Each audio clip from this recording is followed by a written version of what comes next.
వస్త్రాలు కూడా మనం చూస్తాం. ఎలాంటి వస్త్రాలు వేసుకున్నాడు ఆయన? తోలె దట్టి, ఒంటి రోమముల యొక్క వస్త్రాన్ని తోలు దట్టిను ఆయన ధరించుకుని ఉన్నాడు అని ఇక్కడ మనం చూస్తూ ఉన్నాం.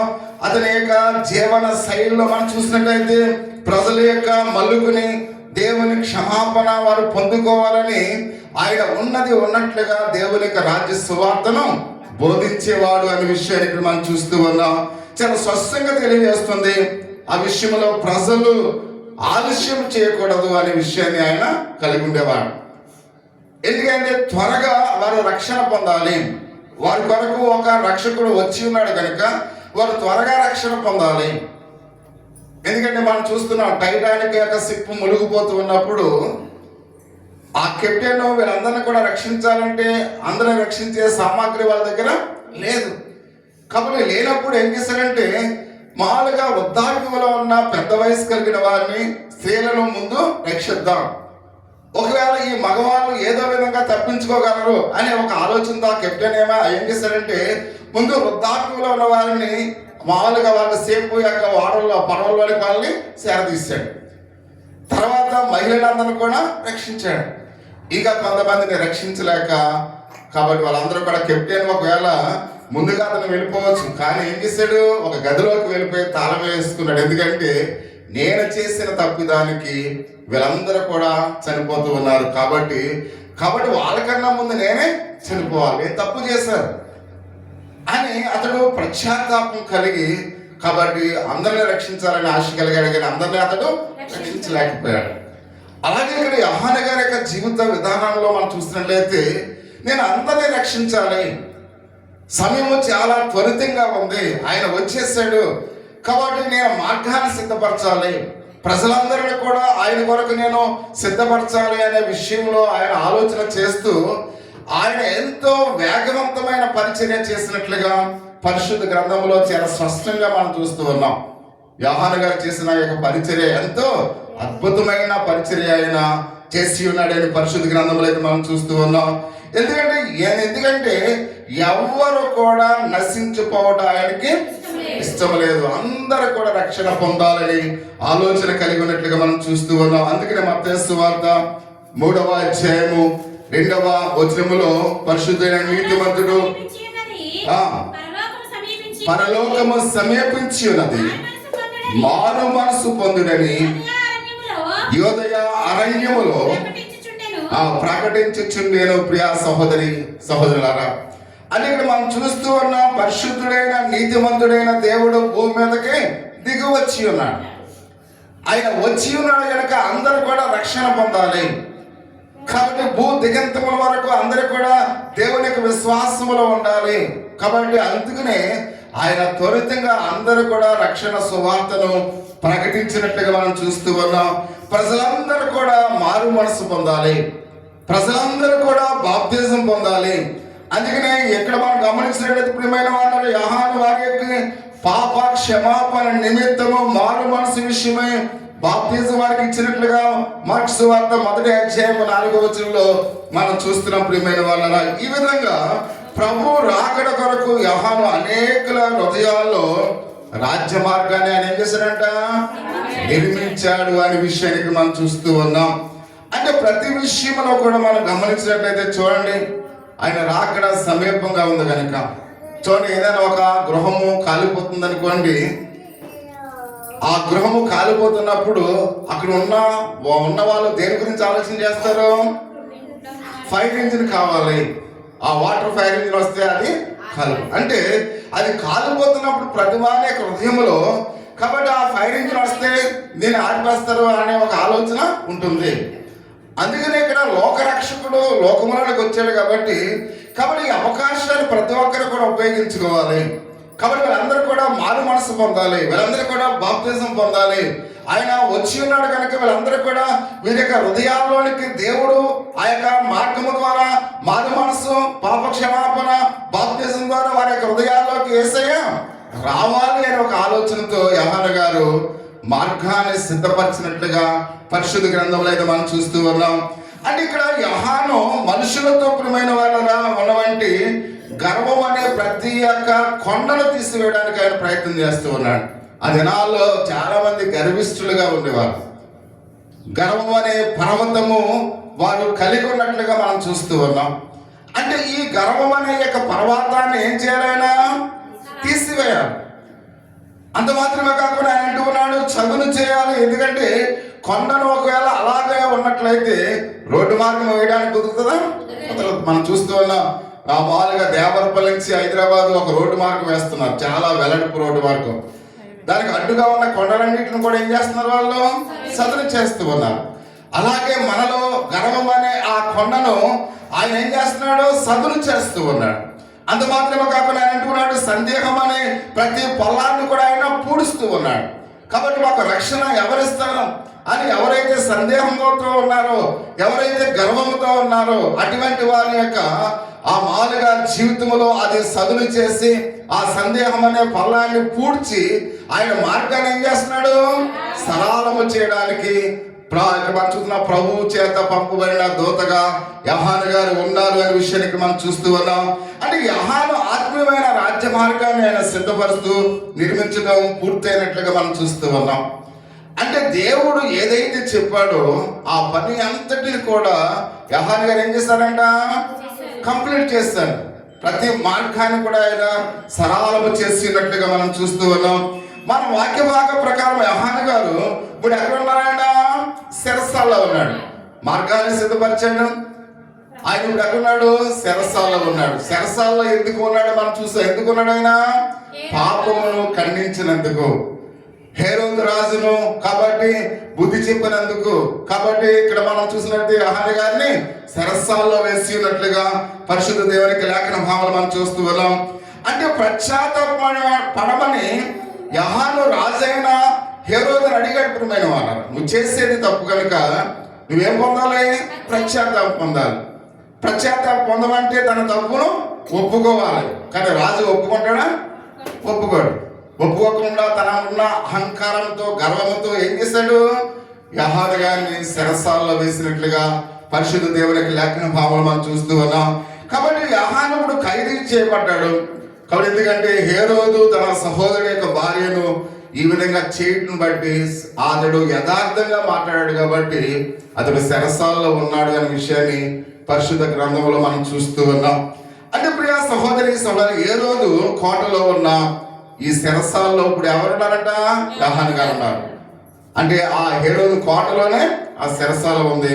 ఆ శిరస్సాల్లో యోహాను గారు ఉన్నారు అనే విషయానికి మనం చూస్తూ ఉన్నాం. కాబట్టి అతనికి అది ఒక విశ్వాస పరీక్షగా ఉంది. ప్రియమైన వారు, అంటే యోహాను గారు ఆయన తప్పుడు మనిషి, యథార్థవంతుడు, యథార్థంగా పనిచేశాడు.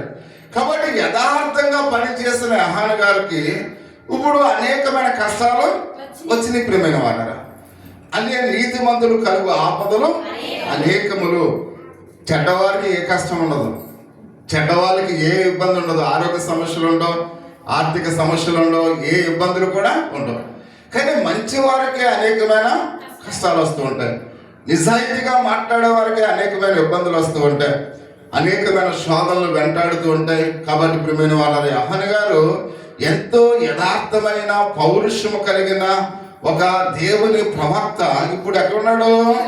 శిరస్సాల్లో ఉన్నాడు. ప్రియమైన వాళ్ళరా, కాబట్టి అతనికి ఒక తన యొక్క విశ్వాసానికి అది ఒక అగ్ని పరీక్షగా ఉంది అనే విషయానికి మనం చూస్తూ ఉన్నాం. ఆ కాలంలో రక్షకుడైన యేసుక్రీస్తు వారు ఈ భూలోకంలో ఆయన సంచరిస్తూ ఉన్నాడు. కాబట్టి అనేక మార్గాల్లో ఆయన సువార్తను ప్రకటిస్తూ ఉన్నాడు. అంటే యోహాను గారు శిరస్సాల్లో ఉన్నప్పుడు ఇక్కడ ప్రభువైన యేసుక్రీస్తు వారు ఎక్కడున్నాడు? ఈ భూలోకంలోనే ఉన్నాడు. యోహాను గారు ఆ యొక్క హేరోదు యొక్క ఆ కోటలో ఉన్న శిరస్సాల్లో ఉన్నప్పుడు ఆ పరిసర ప్రాంతాల్లోనే యేసుక్రీస్తు వారు సంచరిస్తూ ఉన్నాడు. నిజానికి వాస్తవంగా తనకు అనుమానం వస్తుంది. ఏంటి? నేను యేసుక్రీస్తు వారి కొరకు తన యొక్క రాజ్య మార్గాన్ని సిద్ధపరచడానికి ఈ లోకానికి వచ్చాను కదా, కాబట్టి నాకేంటి ఇలాంటి శ్రమలు వస్తున్నాయని తన యొక్క జీవితంలో అతడు ఏమనుకున్నాడు? ఆ సందేహ పడుతూ ఉన్నట్లుగా పరిశుద్ధ గ్రంథంలో అయితే మనం చూస్తూ ఉన్నాం. కాబట్టి ఇక్కడ యోహాను యేసుకు మనం గమనించలేదే ఈ యొక్క బాప్తిజం ఇచ్చి యోహాను యొక్క విషయంలో మనం చూస్తూ ఉన్నాం. కాబట్టి ఇక్కడ యోహాను గారు చూస్తాడు. ఎందుకంటే యేసుక్రీస్తు వారికి ఒకసారి బాప్తిజం ఇచ్చినప్పుడు పరలోకము తెరవబడి తండ్రి అయిన దేవుని యొక్క స్వరాన్ని మనం చూస్తూ ఉన్నాం. ఏమన్నాడు? ఈయన నా ప్రియ కుమారుడు, ఇతని యందు నేను ఆనందిస్తూ ఉన్నాను. అంటే పరిశుద్ధాత్మ పావురము రూపంలో తన భుజాల మీద వాడటం కూడా యోహాను గారు చూశాడు. అందుకని అంటాడు, లోక పాపములు మోసుకుని పోవు దేవుని గొర్రెపిల్ల అని యోహాను గారు ప్రభువుని చూసి మాట్లాడుతారు. అంటే ఇప్పుడు ప్రభువుని ఎవరు చూశారు?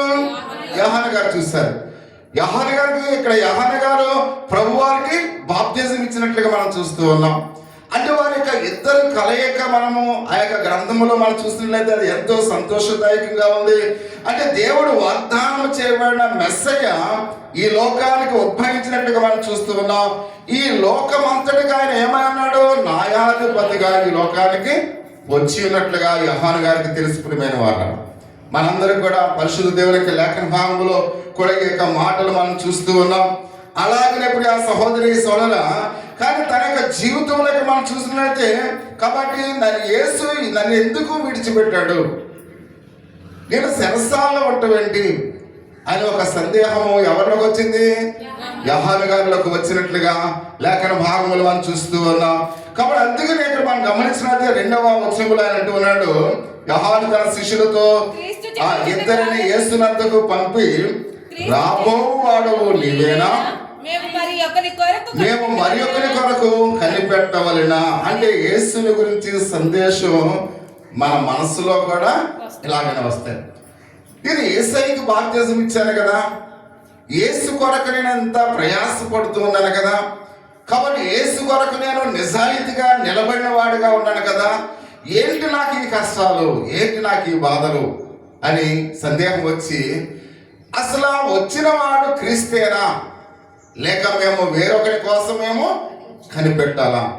కొన్ని సందర్భాల్లో కూడా మనకు కూడా ఇలాంటి డౌట్సే వస్తూ ఉంటాయి. ఎప్పుడైతే మనం యథార్థంగా దేవుని యొక్క విశ్వాసములో జీవిస్తామో మన కుటుంబంలో అనేకమైన ఆర్థిక సమస్యలు వస్తుంటాయి, అనేకమైన బలహీనతలు మనం ఎదుర్కోవాల్సిన పరిస్థితి కొన్ని సందర్భాల్లో ఉంటూ ఉంది. అట్లాంటి ఒక పరిస్థితిలో కూడా మనం అంటాం, మేము నమ్ముకున్న యేసయ్యనంటావా, ఆయన దేవుడేనంటావా? నిజంగా ఆయన దేవుడైతే మాకెందుకు ఈ కష్టాలు వస్తున్నాయి? నిజము మేము నమ్ముకున్న దేవుడు నిజంగా దేవుడైతే మాకెందుకు ఇబ్బందులు వస్తున్నాయని యోహాను గారికి వచ్చిన సందేహాలు మన జీవితాల్లో కూడా చాలాసార్లు వచ్చుంటాయి. చాలా మంది ఆయన మనం తిట్టుంటాం, అవమానించుంటాం, అనేక విధాలుగా ఆయన ద్వేషించిన వారంగా మనం కూడా ఉంటాం. ఎందుకంటే మన బాధలో మరొకవేళ మనకు ఆత్మీయులు చనిపోయారనుకోండి, మన రక్త సంబంధికులు ఎవరైనా చనిపోయారనుకోండి, మనం వెంటనే అసలు దేవుడు ఉన్నాడా అనే డౌట్ కూడా మనకు వస్తూ ఉంటుంది. కాబట్టి యోహాను గారు కూడా అలాంటి సందేహం వచ్చింది. మనం ఎదురు చూస్తున్నవాడు ఈ యేసేనా అని సందేహం వచ్చినట్లుగా మనం చూస్తున్నాం. కాబట్టి మనకు అర్థం కాని యొక్క విషయాలు ఏంటంటే, మన జీవితంలో మనం ఊహించనివి మనకు ఎప్పుడైనా సంభవిస్తే, ఇలాంటి సంఘటన మనకు కలిగి ఉంటే మనం కూడా దేవుని ఏం చేస్తుంటాం? సందేహిస్తుంటాం. కొన్ని సందర్భాల్లో మనం ఊహించనివి మన మీద పడుతూ ఉంటే ప్రియమైన వాళ్ళ, కొన్ని సందర్భాల్లో మనకు మనశ్శాంతి ఉండదు. అన్నీ ఉన్నా, మంచిగా భోజనం మనకున్నా, బయటికి వెళితే ఆ ప్రజలు నిందించే విధానాన్ని చూస్తే మనకు ఒకసారి నిద్ర పట్టదు. అంటే మనకు అన్ని దేవుడు ఇచ్చాడు, కానీ మనం ఎప్పుడైతే శత్రువులు మన మీద వాళ్ళు మనను అనేక సార్లు తిరస్కరిస్తూ ఉంటారో, అవమానిస్తూ ఉంటారో, నిందిస్తూ ఉంటారో, ఆ శత్రు గోళం బట్టి కొన్నిసార్లు మనకు నిద్ర పట్టదు ప్రియమైన వారు. అంటే అవి మనం ఊహించం. మనం ఊహిస్తామా? ఊహించం. అంటే ఊహించనివి మన మీద పడుతున్నప్పుడు ఏంటి దేవుడు ఎలా చేస్తున్నాడంటే, నేను ఇంత విధంగా దేవుని పరిచయం చేస్తున్నప్పుడు కూడా నా శత్రువులతో నన్ను ఏంటి నిద్ర లేకుండా చేస్తున్నాడంటే అనుకునే రాత్రులు కూడా మన జీవితాల్లో అనేకమైన ఉంటాయి. అనేకమైన బాధలు, అనేకమైన కష్టాలు. వారిని మనం ఏమి అనకపోయినప్పుడు కూడా గాలికి తిడుతూ ఉంటారు కొంతమంది. ఏం చేస్తుంటారు? గాలికి తిడుతూ ఉంటారు.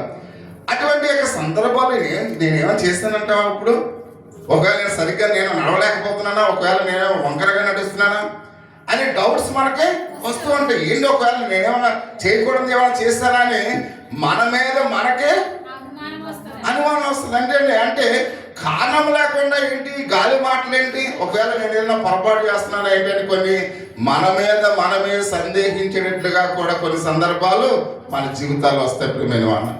ఇటువంటి అనుకూలమైనవి మన మీద పడుతూ ఉన్నప్పుడు మనకు ఎవరి మీద సందేహం వస్తుంది?